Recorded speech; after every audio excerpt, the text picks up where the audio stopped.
All right, good morning from the shop. Picked up this ash tree from a removal about 20 minutes away from me. Definitely has some cool crotch figure up here near the top. Now, if you've seen some of my other videos, how I normally unload trees is there's a chain going to a tree in the back of my yard, and I just put down some 6x6s and drop the trees right here. Well, as you can see, I'm kind of backed up with trees because I've been remodeling my house. This is a pin oak from my neighbor. This is a large elm next to it that I also have to mill, so I can't really do that. And with these crotch figure pieces, they don't roll very easily, and they're really hard to manage with one person and a hook when it's on the mill. So I'm going to show you a different technique of how I load this on my mill, which is actually removing the carriage of the saw itself. So I've done this successfully once before. I'm going to show it to you again, and hopefully this will help you if you're ever in the same situation. Enjoy.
All right, so what you saw me do on that first pull is just get the tree loose on the trailer. That red mark is where my blade stops when the saw is back in position. So the tree is actually a little too far back. So what I'll do is I'll pull forward and then retension the chain. That way I get this side exactly where I want it. I start to pull it off the trailer, and then I'll catch the other side with some cribbing so it doesn't land too hard on the trailer.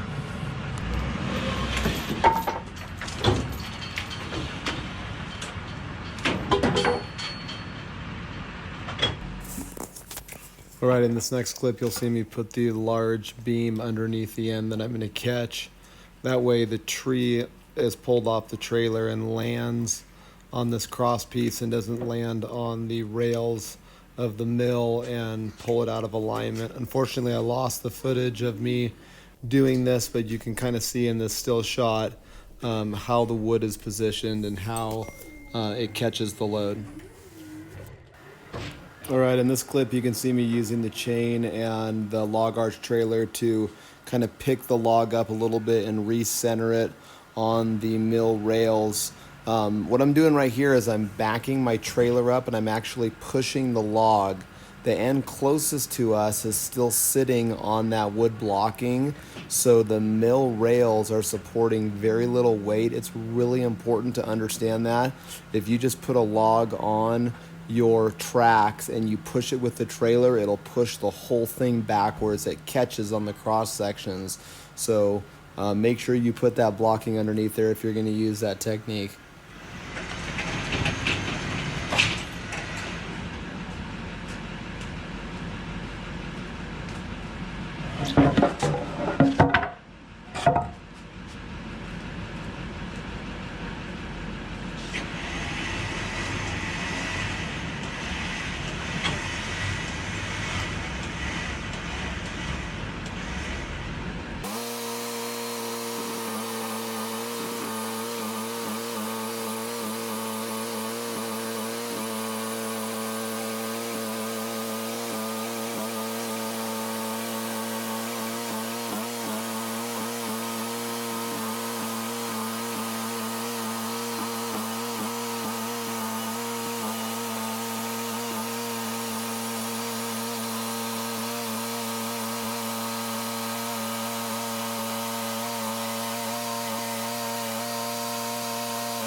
All right, unfortunately I lost the rest of the footage of me milling this tree, but you can see that I got 5 slabs that are all 3 inches thick, so pretty decent for one tree. Having a pallet jack is a lifesaver for moving these slabs around my property, and in some of my other videos you can actually see me stacking 2 banded trees on top of each other so that I can save space around my property. I do that with my log arch trailer. All right, not bad for a day's work. Got some pretty decent slabs out of this ash tree. I made some adjustments to the mill bed before I started, and it was cut nice and flat, so I'm excited about that. During the first couple months of drying, I actually used ratchet straps because I want to have the ability to be able to tighten these up like every week and a half as the tree starts to lose moisture. I used to just exclusively use the Cubinex strapping, which is a nylon-based strapping material, and it works really well, and you can retighten it, but like for this whole stack of slabs, I use the ratchet straps and this nylon buckle type strapping, and these ones have stayed really flat. So I'm kind of changing up how I strap these, at least in the first 6 months. That way I can constantly keep tightening them and make sure that they try to dry as flat as possible. Hopefully you enjoyed this video, and stay tuned for more. Have a great day.